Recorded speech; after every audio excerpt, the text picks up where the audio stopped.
Mga par, mga par, magluluto nga pala tayo ng samyang carbonara. Saktong-sakto sa merienda to mga par o kaya sa midnight snack. Ito atake natin ngayon mga par. O game, lagay tayo ng mantika mga par.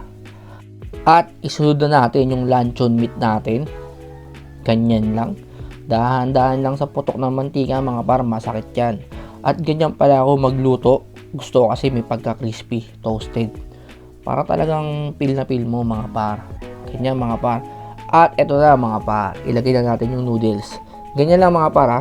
Medyo wag nyo masyadong lulutuin mga par. Tamang half cook lang. Kasi lulutuin pa natin yan sa fresh milk. Yan. Ibubuhos natin yan mga par. Pero hindi lahat ha. Kalahati lang. Then ilagay nyo na yung mga seasoning mga par. Yan. Ilagay nyo lahat mga par ha. Wala kayong ititira. Para talagang sulit. At babagsakan natin ng cheese yan mga par. Ganyan lang. At syempre, hahaluin natin yan. Hahaluin natin ang hahaluin hanggang sa maging ganyan ang itsura nyan. Then after nyan mga par, all goods na yan. At tignan nyo naman plating nyan. Ewan ko na lang talaga kung hindi ka matakam dyan. O paano? Tikiman time na. At syempre, gagamit tayo ng chopstick mga par.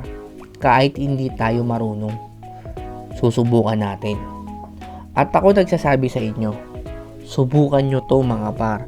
Dahil ang lasa nito naging balanse na. Hindi na siya sobrang anghang. Okay? Kaya nire-recommend ko sa inyo to mga par. Subukan nyo. Okay na okay talaga to.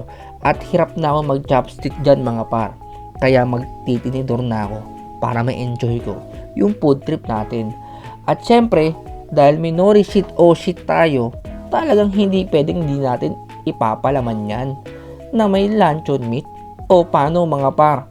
Salamat sa panonood. Paalam!